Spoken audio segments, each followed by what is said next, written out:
So, funding the transition to a full-scale virtual museum, I suppose there's a philosophical shift, really, about having digital as the principal model.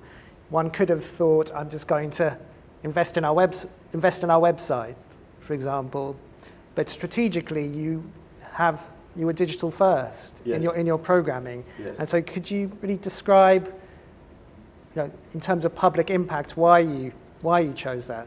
Okay, I think I go back to the word return on investment. I make no apologies for bringing in a business formula into the museum sector, because every one of us actually measures our own return on investment of our time and our energies. That's what we do. We say, well, that was a waste of time, or gosh, that was great, or I saw this great theatre, or he's a great actor. Whatever it is, we're all measuring continuously the return on our own investment.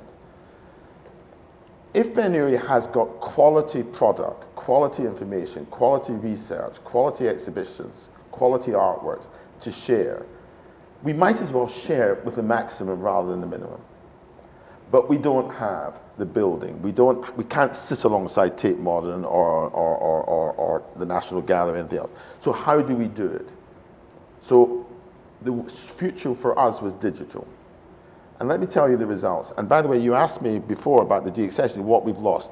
We were not excluded from the accreditation. We resigned from the Museums Association when they felt they couldn't support, yes, a conversation which we'd had already for 5 years with them, about deaccessioning, as a matter of principle. So we resigned. For some reason they said, well, we can't resign, which we felt was rather odd, but nonetheless, but we did resign. It's just, we wrote a letter resigning. And we also withdrew from our accreditation, our re-accreditation process, because we did not want to be in a situation where we were diverted and we were having an argument, if you like, with the Arts Council, because we respect all these institutions. They do fantastic work. But maybe one size doesn't fit all. Maybe that's the answer to it. So we withdrew our accreditation application, our re-accreditation application, because there was no merit, because we knew that, having had discussions, they couldn't support our strategy of addressing and taking ownership of our issues. So, and did we lose anything? Well, we've added probably over 100 works to the collection since we withdrew. We were invited to become the museum partner of the prestigious London Art Fair, which we were thrilled to accept, and we're downstairs. We've been elected to the World Art Foundations, which is the top 300 art foundations in the world. Have we suffered? We would like to be accepted for what we are, but I don't think it's damaged us. Sure.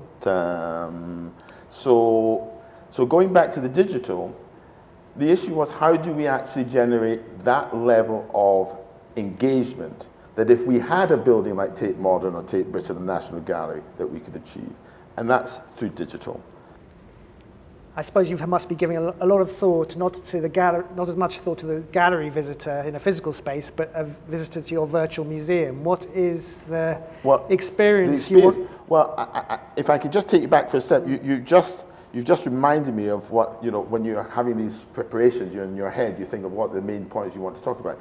It's all about the visitor. All museums are about the visitor. Because if it's not about the visitor, what on earth are we doing? It's about actually adding to that visitor's experience. And the way that we've addressed it is we sort of just sat down and said, let's have a blue sky day, or 2 days, or 3 days, or 3 months, and everything else. If we had a magic wand, what do we want to do? And then we would have a huge building, yes? We wanted to have a huge building of art, identity, migration, engaging all the immigrant communities. We couldn't do that physically, so why don't we do it digitally? So for example, and I use the word huge, we have currently 80 digital exhibitions online. And there'll be another 2, I think, next week or the week after. I can't remember the exact schedule. That would create a huge building. MoMA, eat your heart out, yes? Even they don't have 80. Tate Modern doesn't have 80 exhibitions. So when you go onto our website, you can see in front of you, and we'll come to whether it's as good as the real thing, I've got no doubt in a minute, but we can see 900 artworks fully digitized. We can search for them, we can analyze them. We can actually see 80 exhibitions, 3D, classic. You can refer back to 100 years of exhibitions through our archives, because we digitized 10,000 pages of our archives. So you see exhibitions, you can trace artists, you can see their career developing with us. And that's an experience. And when I say it's the first full-scale virtual museum, because it was the first full-scale virtual museum, nobody had actually done that. Everybody's got art exhibitions online, but nobody's got 80 of them. Nobody's got the opportunity to actually then link in to the collection site and actually learn more about that specific artwork or that specific artist. Nobody's got a research site that you can link in and actually read the total biography and look at their career history and everything else of the artist. And by bringing that together, that adds value. That adds to the visitor experience. Now, is it glossy? Probably not. Could it be better? 100%. But it's there. And this year, there will be, with a little bit of luck, there'll be 1 million people who will actually see the name Ben-Uri and actually, if they want to, go further and explore it. Now, the reality of our physical space is that we get less than 100 visitors a week. And if you think that's not terribly good, you're right. But over 50% of the UK museum sector don't get 100 visitors a week. That's not what the museum sector really wants the public to know, yes, or maybe even the government to know. But the Mapping Museums project, yes, which was published in March 2020, actually specifies, it clearly identifies through its research, over 50% of the museum sector in the UK don't get 15 visitors a day on average. And if you think that's poor or disturbing, it's not. It's the reality of the museum sector worldwide. Because the museum sector is like a cottage industry. It's cottage industries.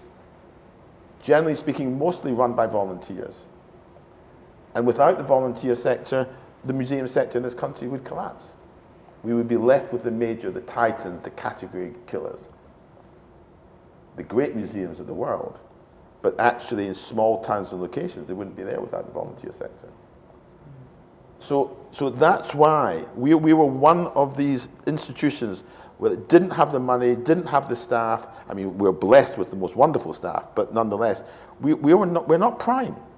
So for us, we would have days where we would get no visitors. We would have other days where we get 20 visitors. But on average, we didn't get 15 visitors a day. For all that investment, all that thought, all that contribution, all that information, all that research that we've done, we weren't getting 15 visitors a day.